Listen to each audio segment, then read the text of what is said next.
Michel, va te laver les mains avant de manger. Ma mère, qui pourtant n'était pas pharisienne, m'a souvent enjoint cette forme élémentaire d'hygiène alimentaire lorsque j'étais enfant. Peut-être vous aussi. Mais ce que font les pharisiens n'a strictement rien à voir avec l'hygiène, car Louis Pasteur n'était encore qu'un projet dans le cœur de Dieu et nous avait pas permis de connaître effectivement ce qui pouvait nous nuire. Non, il s'agit d'un acte religieux, comme il en existe encore dans d'autres religions sous le nom d'ablution rituelle.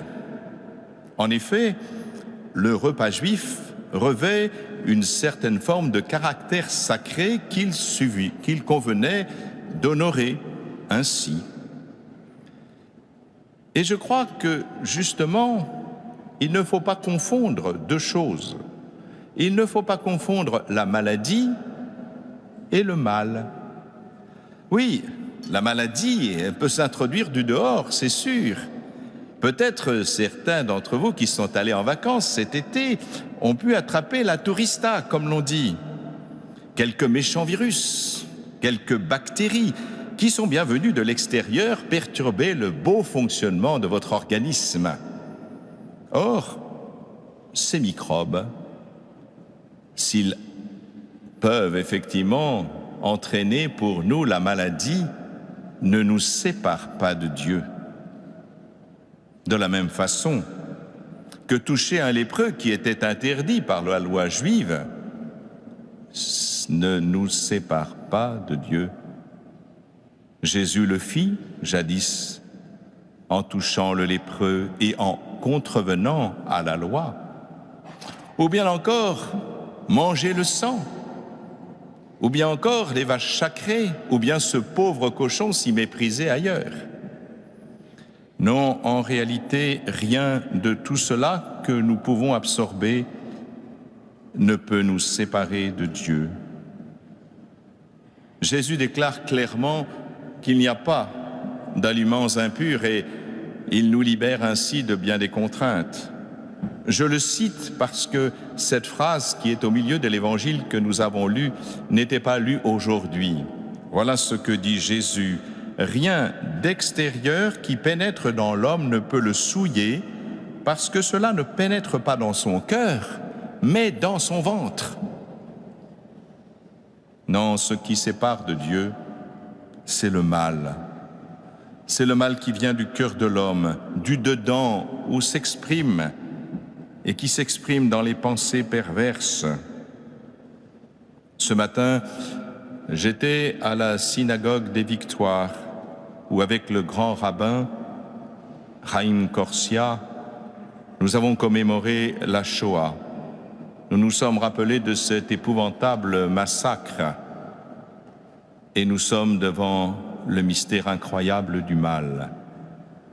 Ce mal-là n'est pas venu de l'extérieur. Et s'il est vrai que dans les psaumes aussi on interroge Dieu en lui demandant « Comment peux-tu voir cela ?»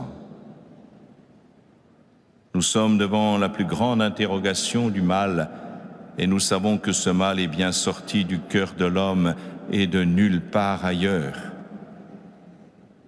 Oui, ce mal terrible, ce mal absolu, ce qui nous sépare de Dieu justement, c'est la méchanceté, l'ensemble de nos pensées, de nos paroles, de nos actions mauvaises, et que Jésus énumère d'ailleurs dans cet évangile.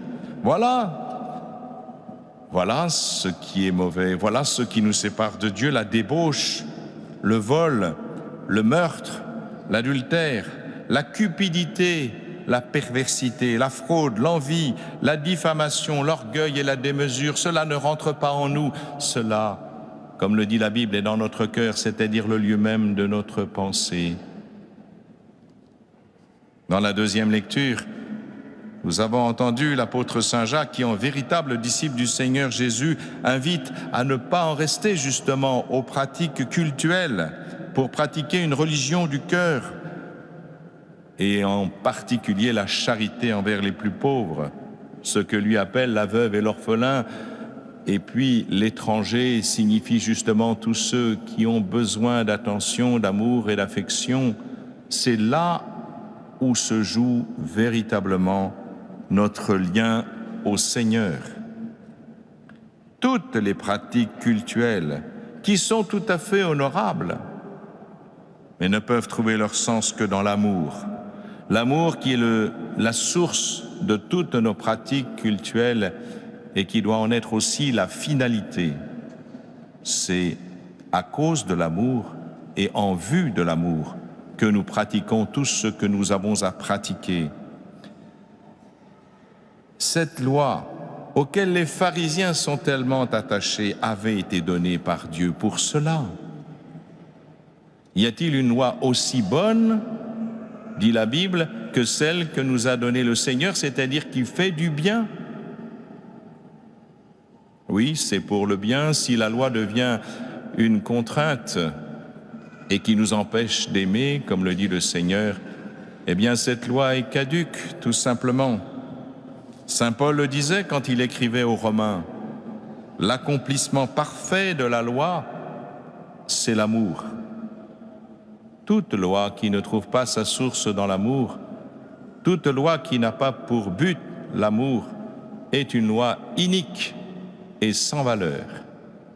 Il peut y avoir des lois comme ceci. Certaines des lois que l'on nous prépare aujourd'hui peuvent revêtir ce caractère. Il faut bien réfléchir pourquoi nous faisons les choses. Dans une société individualiste où les lois s'alignent surtout sur le désir de chacun, au lieu de regarder le bien de tous, et ce qui est fondamentalement né de l'amour, et pour l'amour et non pas pour les désirs égoïstes de certains. Jésus n'a pas trahi la loi. Jésus n'est pas un hors-la-loi. Jésus, comme il le dit, n'est pas venu abolir la loi, mais l'accomplir, car elle trouve sa source dans l'amour. Voilà ce que le Seigneur nous dit. Toute loi est ordonnée à cela. Même les lois païennes les plus anciennes, vous le savez bien, étaient explicitement faites pour défendre les plus faibles contre les plus forts, c'est-à-dire tout simplement sortir de la loi de la jungle. Et si nous ne retrouvons pas le sens de cette loi ordonnée à l'amour, il est certain que très rapidement, c'est la loi de la jungle, la loi du plus fort qui reprendra le dessus. Nous devons être vigilants parce qu'une loi ne peut être fondée que dans l'amour et pour l'amour. Comme le dit le Seigneur quand il parle du sabbat, le sabbat est fait pour l'homme et non pas l'homme pour le sabbat. Rappelons-nous toujours à ordonner les choses dans le bon sens. Le mal est ce qui nous sépare de Dieu. Si nous sommes attachés à Dieu, si vraiment nous sommes des hommes de prière, si nous le supplions de remplir notre cœur de l'amour qui vient de lui, qui s'est manifesté dans le Christ et qui nous est donné par l'Esprit Saint, eh bien, nous nous approcherons de plus en plus vers cette bonté du Seigneur. Et s'il arrive quelquefois que nous sommes entachés, nous, l'Église, par le mal absolu, eh bien, c'est que quelque part, nous avons oublié ce lien qui nous relie à Dieu, ce fondement dans l'amour et pour l'amour. La loi n'est pas une contrainte extérieure, car c'est dans l'amour que Jésus a réuni à la fois le service, je suis venu pour servir, et qu'il est venu accomplir, et en même temps la liberté qu'il exerce parce qu'il donne sa vie. Je crois que l'amour de Jésus se résume dans le don de soi pour le bien de l'autre. Le pape François nous a rappelé que c'est dans une certaine forme de cléricalisme que nous pouvons oublier ce pourquoi nous sommes là, car le cléricalisme n'est pas autre chose qu'un pouvoir mal ajusté. Nous sommes ici pour servir comme le Seigneur, et quand au lieu de servir, nous asservissons, cela s'appelle le cléricalisme et peut conduire quelquefois au drame que nous voyons. que nous entendons. Rappelons-nous toujours en adorant notre Seigneur Jésus-Christ que le véritable service que peuvent rendre les prêtres et tous les ministres ordonnés, c'est de s'ajuster à ce service qui va jusqu'à laver les pieds, qui va jusqu'à se laisser reconnaître dans les plus défigurés et qui fait que nous pouvons abandonner notre vie aux pieds du Seigneur et aux pieds de nos frères. Amen.